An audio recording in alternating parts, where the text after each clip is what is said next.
Bonjour chers amis, chers frères et sœurs. Je suis ravi de vous retrouver en ce sabbat matin. Je vous ai visité il n'y a pas très longtemps finalement. Je crois que je vais devenir membre de Châtenay, si ça continue. Alors on va incliner la tête pour une courte prière, puisque nous allons ouvrir la parole. Éternel notre Dieu, nous voici maintenant dans ton saint livre, pour épuiser ce que tu as à nous dire en ce jour que tu as mis à part. Oins mes lèvres et touche à nous tous notre cœur, afin que nous soyons réceptifs à ce que tu as à nous dire et que nous ressortions de ce lieu encore plus amoureux que nous y sommes entrés. Garde-nous dans la paix de Jésus-Christ. Amen. Excusez-moi.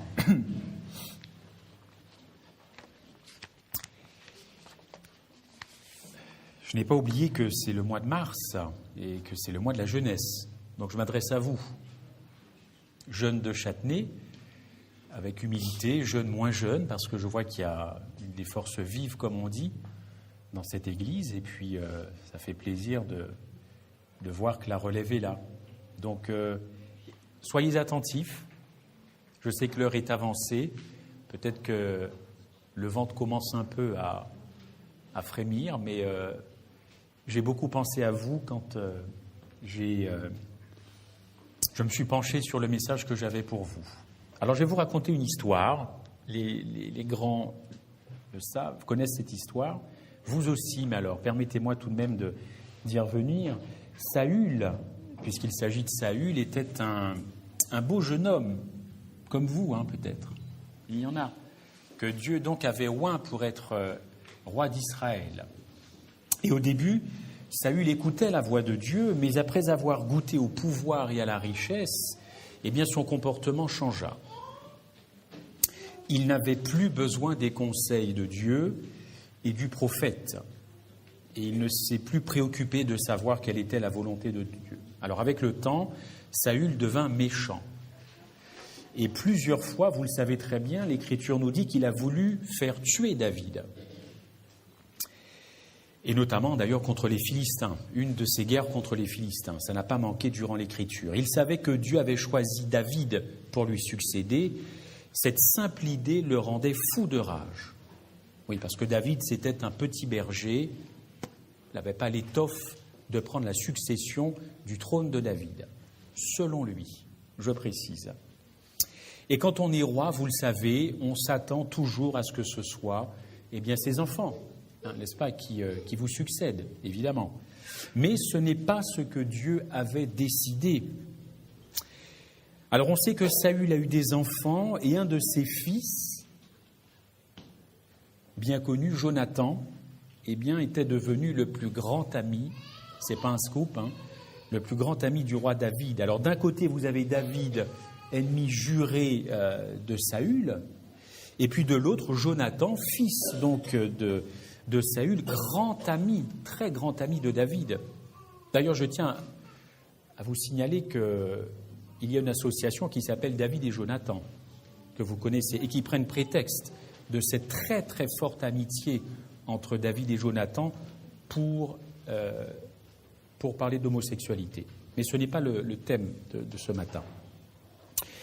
Vous savez aussi que David aurait pu tuer plusieurs fois Saül, évidemment. Je vois qu'il y a des personnes dans l'assistance qui connaissent bien cette histoire. Rappelez-vous l'épisode du manteau, le porte-manteau, de la cruche, de la lance.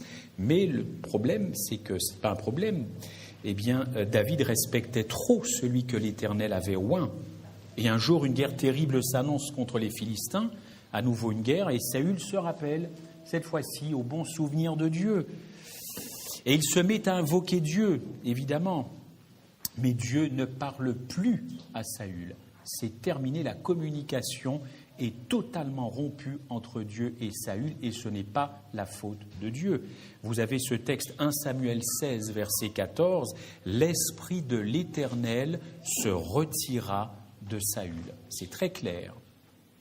Alors Saül part au combat contre les Philistins, mais sans la protection de Dieu, c'est un combat perdu d'avance. Et vous connaissez l'Écriture, c'est ce qui s'est passé. Saül fut tué avec 3 de ses enfants, dont Jonathan. Alors le temps passe, et puis David fut roi d'Israël comme Dieu l'avait prévu. Et puis un jour dans son palais, on peut l'imaginer, d'ailleurs on ne fait pas beaucoup preuve d'imagination puisque le texte dit « Reste-t-il encore quelqu'un de la maison de Saül ?» Vous trouverez ça dans 2 Samuel 9, verset 1. Autrement dit, Jonathan, mon meilleur ami, aurait-il eu une descendance? Alors on lui dit oui, on lui indiqua que oui. Jonathan a bien eu des enfants. Et puis il y en a un qui, en fuyant Jérusalem avec sa nourrice, avait fait une grave chute. Il s'était brisé les 2 jambes. Cet enfant avait à l'époque 5 ans. Et il devint boiteux. Il devint handicapé à vie. Et vous connaissez son nom? Méphibosheth. Et qu'est-ce que Méphibosheth veut dire? Le savez-vous? C'est important parce que vous savez que dans l'Ancien Testament, les noms ont des significations. Alors Méphibosheth, je n'ai pas fait durer le suspense plus longtemps, ça veut dire, et là je m'adresse encore aux jeunes parce que c'est un mot qu'ils connaissent très très bien dans les cours de collège, de lycée, peut-être d'université. Méphibosheth, ça veut dire celui qui répand la honte. Tu as la honte. C'est pas moi qui vous apprends ça, ou j'ai la honte. C'est ce qu'on entend. Eh bien voilà, ce Méphibosheth, rien que son nom veut dire la honte. Alors David, tout heureux de savoir qu'il reste un enfant de Jonathan en vie, alors il ordonne, on va dire, là on va faire un peu d'imagination. Il envoie ses meilleurs soldats, sa meilleure cavalerie, ses meilleurs chars 4 étoiles pour aller chercher le fils de son meilleur ami. Le fils de son meilleur ami. Alors vous imaginez la joie de David. Allez-y, soldats, allez-y, allez chercher ce fils. Alors on peut imaginer, comme je vous le dis, ces meilleurs cavaliers, meilleurs soldats, et les voici partis. Mais alors ils vont très très loin, c'est les cavaliers de David. Ils vont très très loin, ils vont même jusqu'à l'est du Jourdain. Et dans une ville, vous connaissez son nom? La ville? Non, Lodébar. La ville de Lodébar. Et qu'est-ce que Lodébar veut dire, encore une fois? Eh bien, ça veut dire pas de pâturage. Bon, bref, c'est désertique, pas de pâturage. Alors, vous imaginez le tableau, cet enfant de 5 ans, devenu adulte, qui avait trouvé refuge dans la maison de Makir, et on dit qu'il ne se passait pas grand-chose à Lodébar. C'est les portes du désert. Il n'y a rien, il n'y a pas d'activité, il n'y a pas de pâturage. Le temps semble comme figé. Il ne se passe rien, absolument rien dans cette ville. Méphibosheth ne travaille pas. Méphibosheth a grandi depuis qu'il s'est enfui avec sa nourrice. Il est devenu grand, Méphibosheth. C'est un homme, c'est un adulte, comme vous. Il n'a pas l'usage de ses jambes.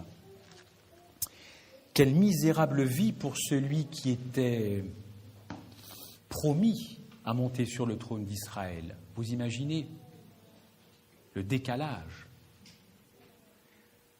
Alors, la garde privée de David arrive à Lodébar, parce que nous sommes encore avec cette garde qui va le chercher. Et alors, il cherche Méphibosheth. Alors, vous êtes Méphibosheth, ils finissent par le trouver.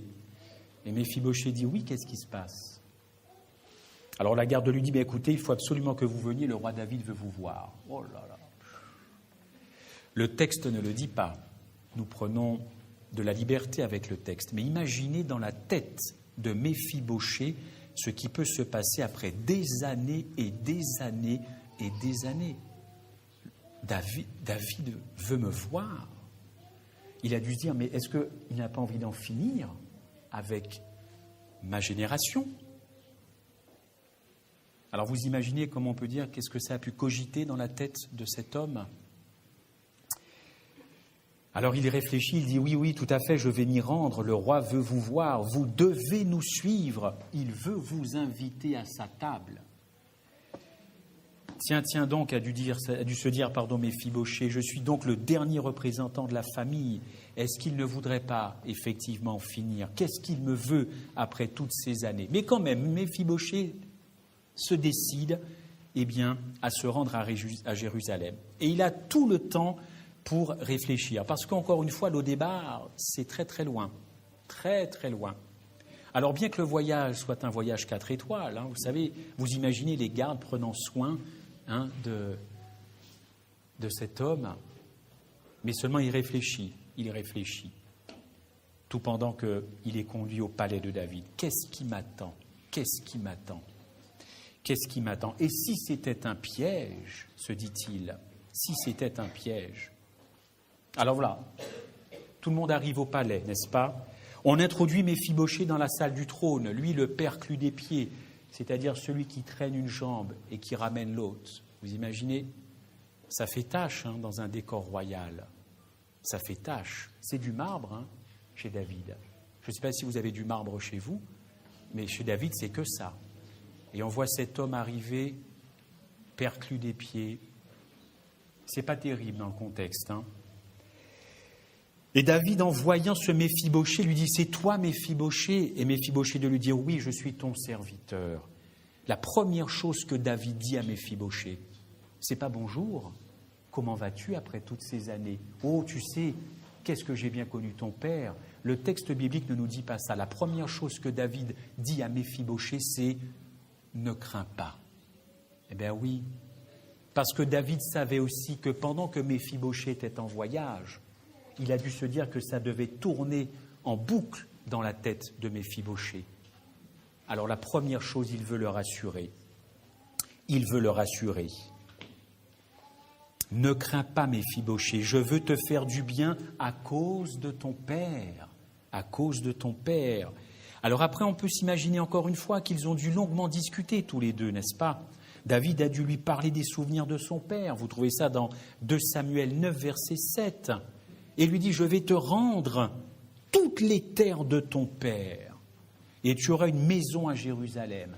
Et tu mangeras toujours à ma table.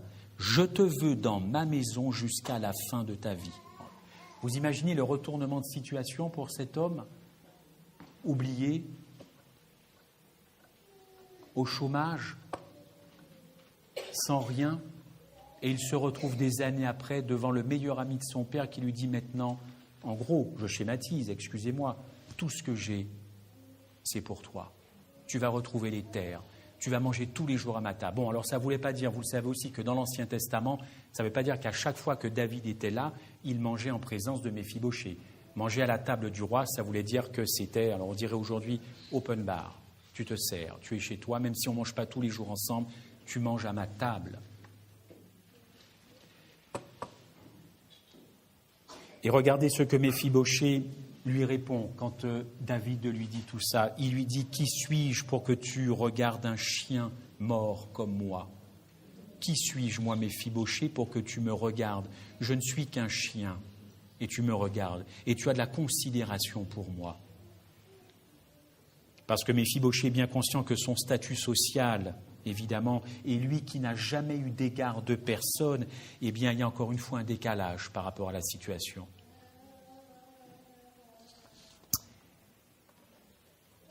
Tu es maintenant comme mon fils, dit David. Je te veux dans ma maison. Ah, vous savez, il y a des histoires dans la Bible qui méritent qu'on s'arrête.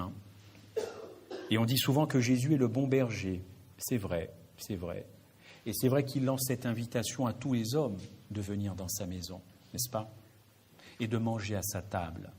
Cette histoire de Saül me rappelle la parabole de Luc 14, verset 21. Nous ouvrirons le texte dans quelques instants, mais retenez cette parabole, Luc 14, 21, où le maître dit « Mais puisque tous ceux que j'ai invités ne veulent pas venir, et oui, parce qu'il y a des mariages, on est trop occupé, on a des affaires, on a trop de choses à faire. Puisqu'ils ne veulent pas venir à mon invitation, allez chercher les pauvres, allez chercher les estropiés, allez donc me chercher les boiteux.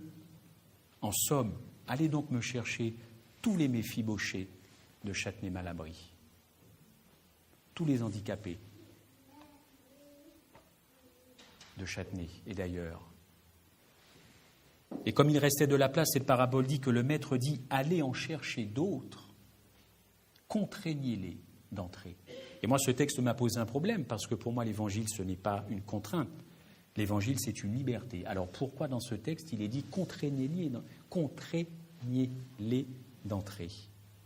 J'ai réfléchi, Pardon, sœur? Insister? Peut-être que c'est une autre traduction, effectivement. Mais la contrainte, c'est encore beaucoup plus fort que d'insister. Mais bon, j'ai une petite réponse à vous proposer, une petite solution.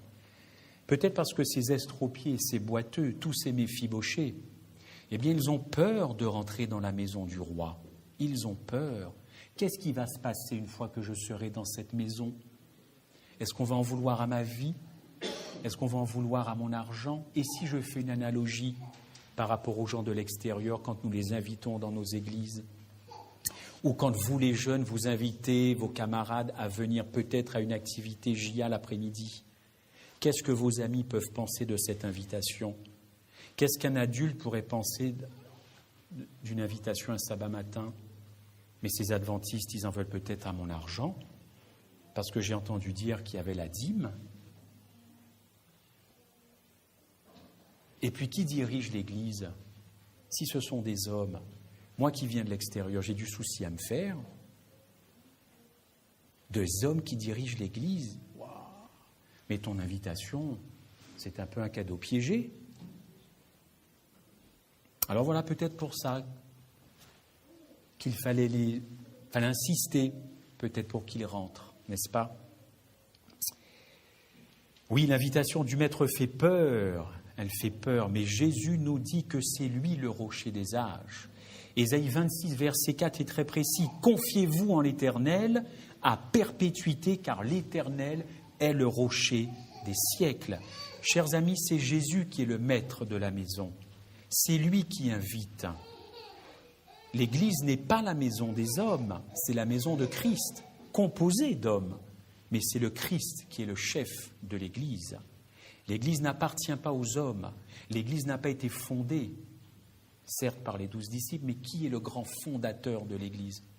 C'est Jésus-Christ. Et c'est Jésus-Christ qui mènera à son terme la destinée de l'Église. Ce ne sont pas des hommes.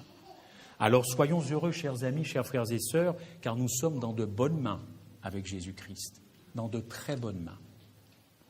J'ai rencontré une dame il n'y a pas très longtemps qui donnait son temps à une association humanitaire. Je lui ai demandé pourquoi êtes-vous engagé dans cette association humanitaire? Qu'est-ce qui vous pousse à donner votre temps? Alors elle m'a confié qu'elle avait besoin de rencontrer du monde, qu'elle ne pouvait pas rester seule car c'était trop dur. Elle vivait une solitude qui était pénible. Elle m'a confié qu'elle avait perdu son fils. Ce fils était promis une belle carrière professionnelle. Ce fils, comme on dit, avait tout pour réussir.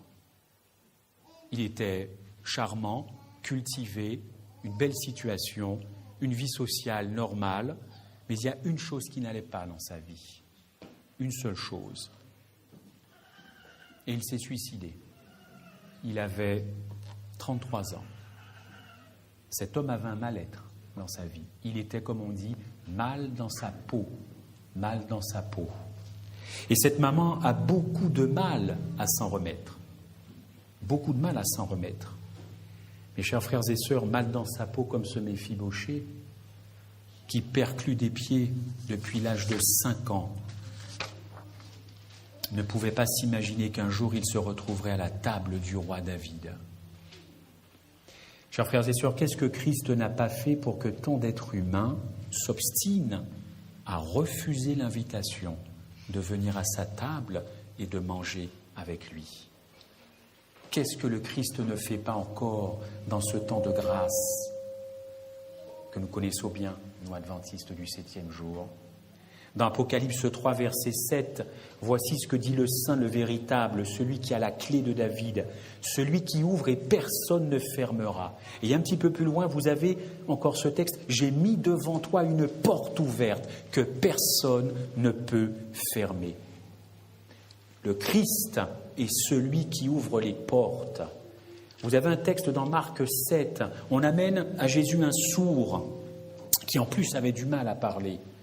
Il le prend à part, lui met les doigts dans les oreilles, n'est-ce pas? Et lui touche la langue avec sa propre salive.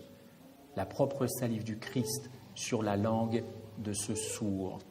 Et qu'est-ce qui se passe? Christ dit « Ephata, Ephata ».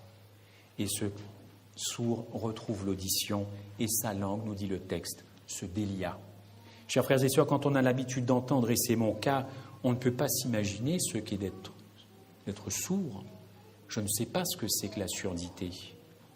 Mais la première voix que cet homme a entendue, c'est la voix de Jésus-Christ. Vous imaginez? La première voix qu'il entend, c'est celle du Christ. Oui, Jésus ouvre la porte de nos oreilles pour que nous puissions entendre son appel à venir et à manger à sa table. Mais quel appel? Eh bien, c'est un appel à la repentance. C'est un véritable appel à la repentance. Nous devons nous repentir.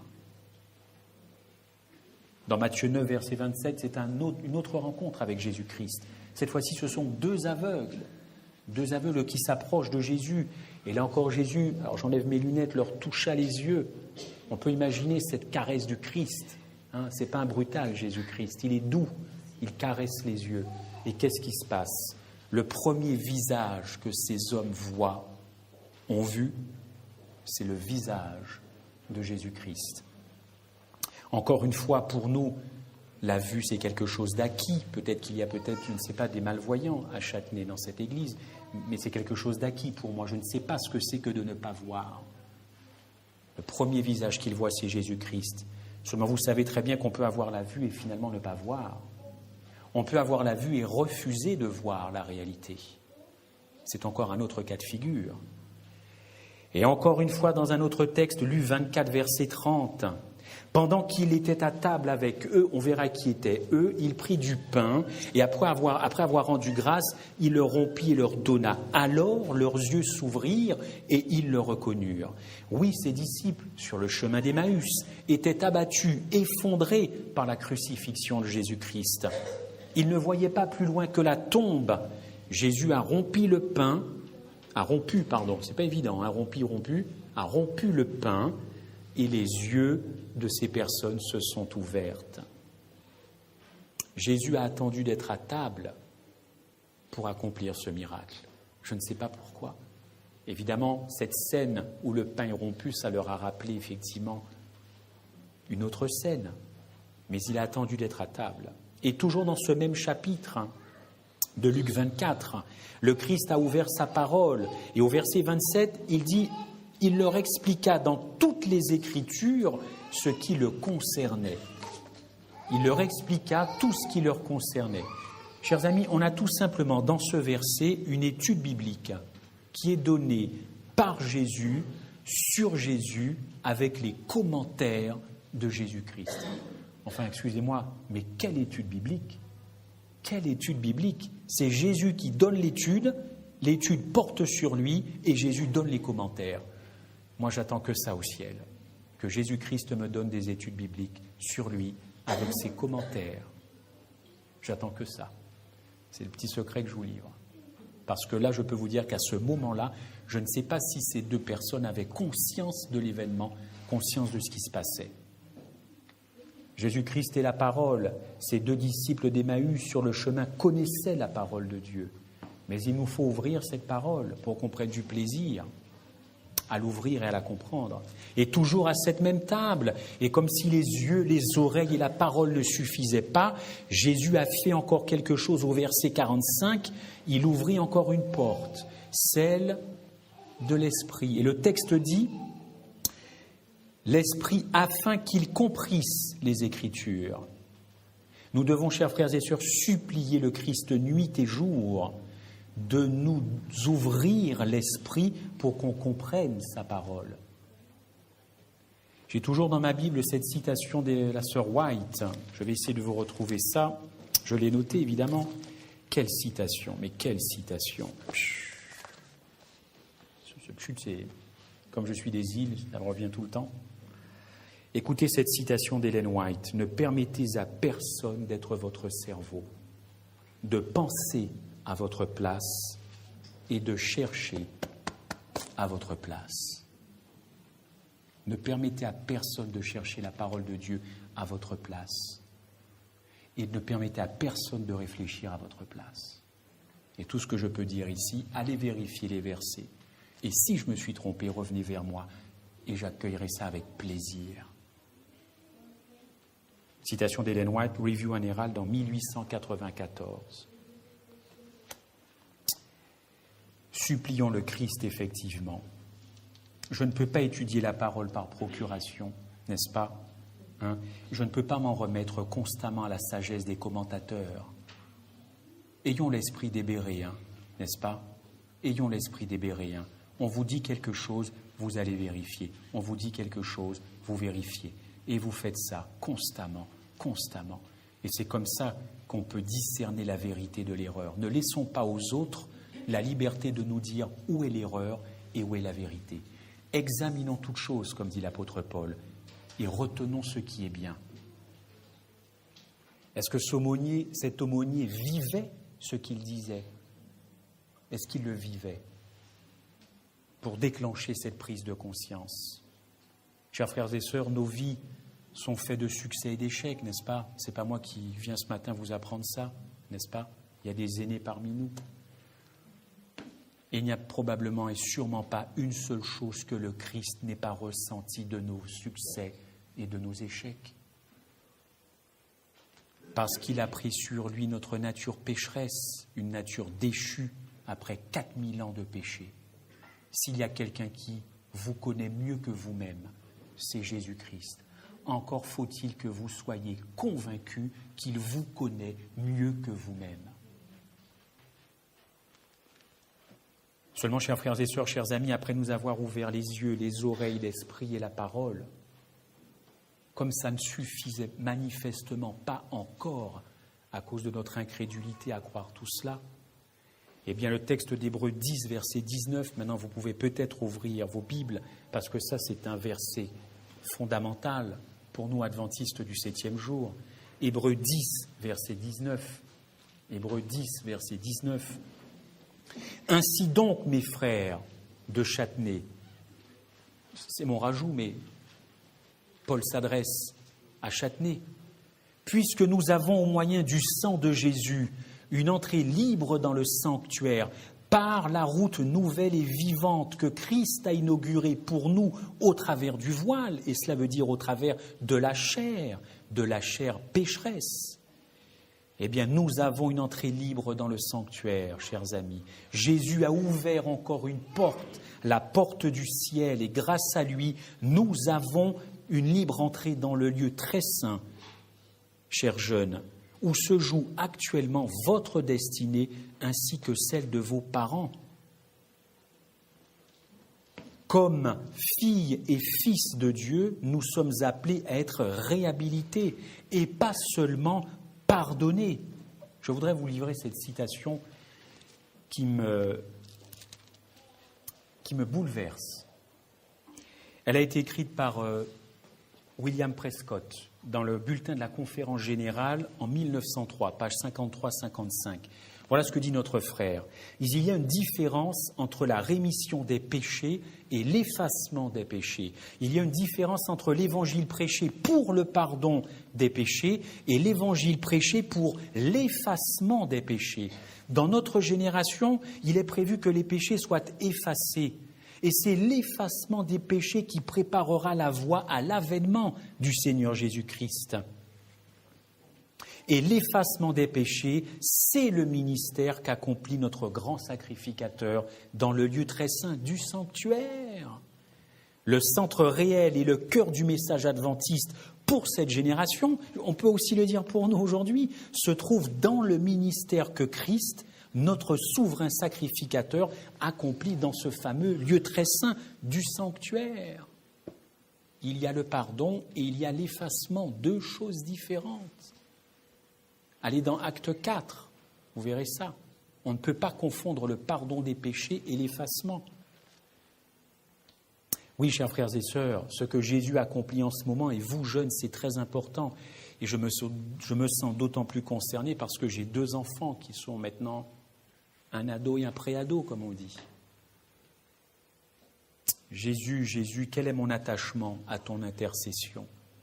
Quel est mon attachement à ce que tu fais actuellement depuis 1844, selon la prophétie de Daniel ? Quel est mon attachement à l'intercession que tu fais pour mes frères et pour moi ? Est-ce que ça a du sens, ton intercession dans ma vie? Est-ce que ça a du sens? Et d'ailleurs, je voudrais vous citer encore une citation beaucoup plus contemporaine, Jacques Doucan, vous connaissez bien. Regardez ce qu'il a dit. Le jugement ouvert en 1844 est porté par la même préoccupation de salut que l'événement qui a été accompli en 1931, c'est-à-dire la mort de Christ. Les deux événements appartiennent au même plan du salut et sont nécessairement complémentaires. La mort sur la croix, l'intercession, l'effacement des péchés, c'est ça le plan du salut dans sa totalité. Mes chers frères et sœurs, vous et moi, nous n'étions pas à Golgotha, encore que nous étions en Christ. Mais physiquement, je n'existais pas. J'étais dans le rein, dans le sein de mes prédécesseurs, mais corporellement. Mais maintenant, l'intercession du Christ, elle est bien actuelle. Elle est bien actuelle, même si je ne la vois pas. Ah, chers frères et sœurs, une autre porte qui est ouverte par le Christ, c'est celle de la mort. C'est celle de la mort. Il a vaincu le tombeau de la mort. Apocalypse 3, verset 20. Je me tiens à la porte, la dernière porte que Christ veut ouvrir. Eh bien, devinez laquelle c'est. Est-ce que quelqu'un peut me dire cette dernière porte que Christ veut ouvrir? Et il s'acharne à ouvrir la mienne. Le cœur. Merci, sœur. Le cœur. Le cœur, mon existence. Lui veut ouvrir mon cœur. Et ouvrir mon cœur à Christ, c'est accepter le plan du salut conçu d'éternité en éternité, qui se compose des deux phases, pardon et effacement. C'est pour cela qu'il faut que nous laissions tomber tout ce qui peut faire obstacle à notre relation avec Jésus-Christ. À commencer par ce sentiment que je m'aime,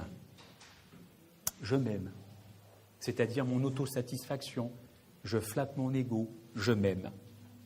Ce que je fais, c'est bien, j'ai confiance en moi, je n'ai pas tellement besoin de Jésus, j'ai confiance dans mes œuvres, oui, j'ai besoin de Jésus, mais bon, tout de même, j'ai quand même des domaines réservés, n'est-ce pas? On ne peut pas tout confier à Jésus, ah non, pas les choses les plus intimes. Mais au fond, je suis satisfait de moi. Bon, je ne le dis pas comme ça devant tout le monde, parce qu'on va se dire qu'il est prétentieux et orgueilleux. Enfin, quand je suis rentré chez moi, je suis très satisfait de ma prédication. Très satisfait. Comme sur des roulettes, tout le monde a écouté, c'était très, très satisfait. Quelqu'un m'a dit un jour, Christophe, c'était un prédicateur. Je ne le suis pas, moi, ce n'est pas mon métier, je ne prêche pas. J'ai une vie. Et il me dit, quand je prêche, notre tradition, c'est d'attendre les frères et sœurs et de serrer la main. Et ça, c'est un acte de courtoisie, d'amabilité, il n'y a pas de problème. Et un jour, il y a quelqu'un qui vient voir cet ami et qui lui dit « Oh là, mais c'était trop bon, vraiment, tu nous as fait du bien et tout. Vas-y, c'était super, mais vraiment, tu as été brillant, tu parles bien et tout. » Et mon ami de dire « Écoute, il dit à cette personne, il dit « Arrête de me dire ça parce que Satan me l'a déjà dit. » Ça dégonfle le ballon. Alors là, satisfait de soi-même. En un mot, c'est-à-dire nous voir comme on a envie de se voir, et non pas comme Jésus-Christ nous voit. Alors comment faire pour en finir avec cet état d'égocentrisme? Eh bien, voilà le verset clé de la journée que je vous offre. Gravez-le sur les frontons de vos chambres. Chers jeunes et chers adultes, ouvrons la parole à 2 Corinthiens 3, versets 17-18. 2 Corinthiens 3, 17-18. Et vraiment, remercions l'apôtre Paul. Remercions beaucoup l'apôtre Paul pour tout ce qu'il a amené à l'Évangile. 2 Corinthiens 3, versets 17-18. Nous sommes transformés, je vais le prendre avec vous alors que je l'avais noté, parce que nous sommes, 2 Corinthiens 3, 17, 18. On va commencer au verset 17, si vous le voulez bien. Or, le Seigneur, c'est l'Esprit. Et là où est l'Esprit du Seigneur, là est la liberté. Nous tous qui le visage découvert, contemplons, et d'autres versions disent reflétons ou contemplons comme dans un miroir, eh bien quoi? La gloire du Seigneur, nous sommes, et c'est ça le nerf, la moelle épinière de ce verset. Nous sommes transformés en la même image de gloire en gloire. Nous sommes transformés. Plus je contemple quelque chose, plus je serai transformé en la même image. Et ça, tout le monde peut comprendre ça, et surtout les plus jeunes d'entre nous. Toutes ces idoles que le monde, que la société offre, plus vous contemplez ces idoles, quelles qu'elles soient, vous finissez par d'éteindre. Quand j'étais plus jeune, je me suis identifié à un chanteur. Je ne vous dirai absolument pas quel chanteur. Ça risque de casser l'ambiance complètement. Et de vous dire, mais qu'est-ce qu'il est venu nous dire? Alors oui, jusqu'au point de... J'étais plus jeune. Dieu m'a pardonné. Mais avec le recul et toutes ces années, je me suis dit, mais franchement... Mais je me suis identifié. Oh, je n'avais pas sa voix, hein, ça c'est sûr et certain. Mais je me suis identifié à lui. Et mon frère de me dire, non mais ça va pas, mon ami. Ça va pas, mais qu'est-ce qui te prend? Tu es en pleine phase de déstructuration, tu fais quoi? Je me suis identifié à lui. Mais seulement, je vous assure, et la parole nous le dit, si nous contemplons Jésus-Christ tous les jours, nous finirons par lui ressembler. Et nous serons davantage attirés par lui plutôt que d'être attirés par tout ce que la société veut nous offrir. La contemplation de Jésus-Christ, la contemplation de Golgotha, évidemment. Ça, moi, j'y crois. Personnellement, personne ne me fera changer d'avis là-dessus. Contempler Jésus-Christ qui est à la droite du Père, contempler son caractère, vouloir ressembler, avoir les traits de caractère de Jésus-Christ. Mais qui ne rêverait pas de ça, puisque nos traits de caractère ne sont pas bons. Alors si on veut changer, on a un modèle, on a un garant.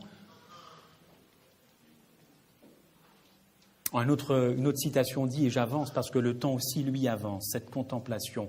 Quelqu'un dit, nous devons étudier la vie, oh, vous connaissez cette personne, nous devons étudier la vie de notre Rédempteur, car il est le seul parfait exemple pour les hommes. Nous devons contempler le sacrifice infini du calvaire et considérer le caractère excessivement scandaleux du péché. Et là, nous ressortirons, chers amis, affermis et ennoblis d'une étude concentrée sur la rédemption. Votre compréhension du caractère de Dieu sera approfondie avec le plan de la rédemption.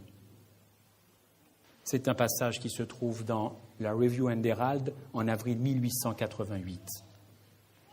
Oui, chers frères et sœurs, la victoire de Jésus à la croix sur la chair, sur le péché, sur le diable et sur le monde et sur la mort, a fait de lui le maître incontesté, le Seigneur des Seigneurs. Jésus est le Sauveur parce qu'il est le Seigneur, et il est le Seigneur parce qu'il est le Sauveur. Dernier texte que je vous propose, encore un très beau texte, si vous voulez bien l'ouvrir, vous le connaissez, chers frères et sœurs, Éphésiens 2, verset 7. Éphésiens 2, verset 7. Oh là là, magnifique Paul. Voilà ce que dit Paul du Christ. Il s'est dépouillé lui-même en prenant la condition d'esclave, en devenant semblable aux hommes. Après s'être trouvé dans la situation d'un homme, il s'est humilié en devenant obéissant jusqu'à la mort sur la croix. Mais quel contraste, chers amis, quel contraste! Jésus a quitté son égalité avec Dieu et il a accepté de renoncer le temps de son incarnation aux prérogatives divines, au point d'aller jusqu'à s'humilier. Encore un mot que les jeunes vous connaissez. Après la honte, l'humiliation, c'est quelque chose que vous connaissez.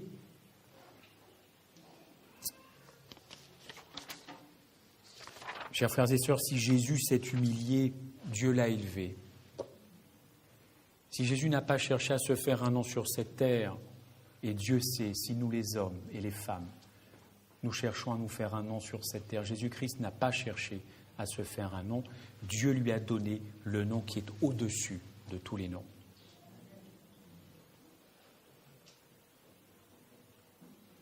Si Jésus-Christ a fléchi le genou devant ses bourreaux, et vous le savez, et c'est ce que Jésus-Christ a fait, eh bien Dieu a décrété que tout genou fléchira devant Jésus-Christ. Oui, chers frères et sœurs, le Christ a pris sur lui la vie de Méphibosheth. Et le Christ prend votre vie, à vous jeunes, à toi, à tous ceux qui sont ici, tous ceux qui souffrent, tous ceux qui ont des problèmes, tous ceux qui sont perclus par le péché, non pas parce qu'ils boitent physiquement. Et notre seul espoir, c'est le sang de Jésus-Christ. Parce que ce sang a une valeur, ce sang mérite d'être respecté. Ce sang mérite d'être respecté et ce sang ne mérite pas que l'on perpétue le péché dans nos vies. Au contraire, ce sang m'affranchit du péché. Et c'est par cette contemplation et par l'œuvre que Christ fait déjà dans nos vies que cela sera rendu possible. Et je terminerai par ce beau verset dans la Bible. « Heureux ceux qui lavent leur robe afin d'avoir droit à l'arbre de vie et d'entrer dans les portes. » Encore une porte que le Christ a ouverte. Que Dieu nous garde. Amen.